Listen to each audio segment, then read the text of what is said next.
பசங்க 2 பேரும் கோயிலுக்கு போலாம் ரெடி ஆயிட்டாங்க. பஞ்சாயத்து போட பெரிய மனசுக்கு என்ன ஆளை காணும்.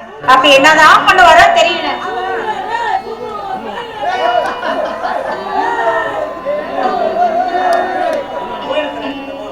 அப்பா எங்கம்மா போனாரு இன்னும் காணோம்? நீங்க ரெடி ஆயிட்டீங்க. ஆனா அவர் பேச்சு தொடங்க மட்டும் ஆள் கிடைச்சா போதும் அப்படியே அறுத்து தள்ளிடுவாரு. அப்படி என்னதான் பேசுவாரா தெரியல. வரட்டு இன்னைக்கு பேசிக்கிறாங்க. லட்சுமி ரொம்ப கிளம்பா இருக்கு. அந்த போன இடத்துல ரொம்ப தொந்தரவு. ஆளுக்கு ஒரு பேச்சு பேசிட்டு இருக்கா. ஆமா பசங்களா சாப்பிட்டாங்களா? ஏங்க நீங்க சாப்பிடாம அவங்க என்னைக்கு சாப்பிட்டுருக்காங்க? புதுசா கேக்குறீங்க. என்ன பண்றது லட்சுமி? சொந்த விஷயமா இருந்தா பதில பேசிட்டு வந்துடலாம். இது பொது விஷயமாச்சே. அவன் ஒரு பேச்சு பேசுறான், இவன் ஒரு பேச்சு பேசுறான். ஆளுக்கு ஒரு பேச்சு அதை சமாதானப்படுத்துறதுக்குள்ள போதும் ஆகி போச்சு. அப்புறம் 15ஆம் தேதி நம்ம வர 15ஆம் தேதி மாசி மாசம் 15ஆம் தேதி நம்ம பத்திரகால திருவிழா நடத்தணும் முடிவு பண்ணிட்டாங்க. எல்லாரும் சம்மதிச்சுட்டாங்க. இப்ப சந்தோஷமா?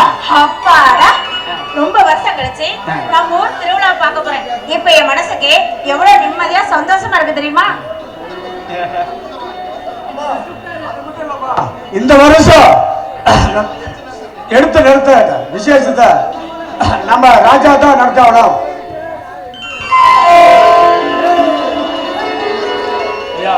என்னங்க ஐயா சொல்றீங்க?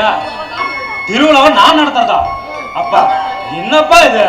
ஆமாப்பா ராஜா, எனக்கும் வயசாவது நடந்தா மேமூச்சு கீழ் மூச்சு வாங்குதுப்பா.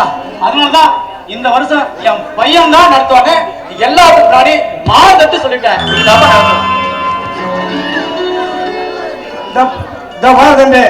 இந்த வருஷம் நீ தான் தலை கட்டி ஆடி இந்த திருவிழா நடத்தணும். இந்த பாருப்பா, ஊர் விட்டு ஊர் வந்து அந்த மகமாயை தான் துணையா இருந்து காப்பாத்திட்டு வரான். அவனுக்காக செய்ய போற காரியத்தை மாட்டேன்னு சொல்லாத, சரின்னு சொல்லுப்பா. சரிம்மா, இந்த வருஷத்துல இருந்து இந்த திருவிழாவை ஏன் தலைவிலே நடத்துறேன். இப்ப சந்தோஷமா? நீங்க 2 பேரும் கோயிலுக்கு போயிட்டு சீக்கிரமா வாங்க. நாம 4 பேரும் ஒண்ணா உட்கார்ந்து சாப்பிடணும். சிவா அண்ணன் கையை பிடிச்சிட்டே போனோம். பெறாக் பார்க்காம சீக்கிரமா வரணும். ஆமா எதுக்கு பசங்க கேட்டுறீங்க? போயிட்டு சீக்கிரமா வாங்க. டேய் சிவா, டேய் ஒரு நிமிஷம் தான். ஏப்பா? ஏம்மா, இந்த உலகத்திலே நாங்க முதல்ல வணங்குற தெய்வம் எங்களை பெற்றெடுத்த அப்பா அம்மா நீங்க தான். உங்களோட ஆசீர்வாதம் எங்களுக்கு கிடைச்சா போதுமா? சொல்ற மாதிரி உலகத்துல நாங்க பார்த்த சாமி உங்க கால விழுந்து ஆசீர்வாதம் பண்ணவே போதும். உங்களுக்கு மட்டும் இல்லப்பா, இந்த உலகத்துல பிறந்த ஒவ்வொரு ஜீவராசிக்கும் அவங்க அப்பா அம்மா தான் முதல் கடவுள். கருவறையில இருக்கிற சாமியை கும்பிடுறதை விட கருவறை சுமந்த அவங்க அம்மாவையும் கும்பிட்டாவே எல்லா செல்வமும் அவங்களை தேடி வரும்னு சொல்லுவாங்க. இன்னைக்குதான் மன்னார் மாலையத்தை நீங்க அனுபவிச்சிருக்கீங்க. நாளையில இருந்து உங்களை பார்த்து ஒவ்வொருத்தரும் இந்த காரியத்தை செய்வாங்க. வாங்க வந்து ஆசீர்வாதம் வைக்கீங்க. ஆசீர்வாதம்.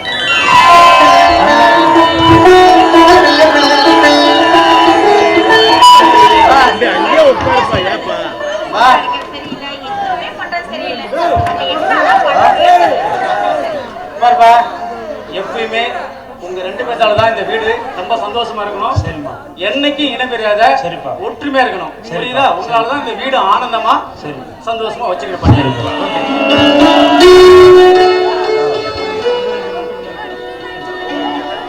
சரி எங்க வேலை இருக்குது? சரி சரி பாட்டு சரி வேலைன்னா போயிட்டு வா. நம்ம பாட்டு சரி சுந்தரா போயிட்டு வாங்க. சரிங்க, எனக்கும் அடுப்புல நிறைய வேலை இருக்கு. நான் போய் வேலையை பாக்குறேன். நீங்க எங்க இருங்க. லட்சுமி, அதுக்குள்ள என்ன அவசரம்? என்ன அவசரம்? ஏங்க பையன் கோயிலுக்கு போயிருக்கான். வந்தேன்னா அம்மா பேசிக்குதும்மா. அப்புறம் நான் தானே சோறு போடணும். உங்களையா கேட்பான், என்னதானே கேட்பான். நான் போய் அடுப்பலையை பாக்குறேன். நீங்க பாருங்க. என்ன அவசரம்? என்ன அவசரம்? நானு 1 மாசமா பசங்க வீட்லயே இருந்து வீட்லயே இருந்தாங்களா? மற்ற சமாச்சாரம் இது நடக்கலையா? அதாவது 1 மாசமா நம்ம 2 பேருக்கு எந்த ஒரு சமாச்சாரம் கிடைக்கல. சமாச்சாரம்னா அதாவது மேட்டர் காது கேட்கல சத்தமா. அதாவது மேட்டர் அறிவு தெரியுமா?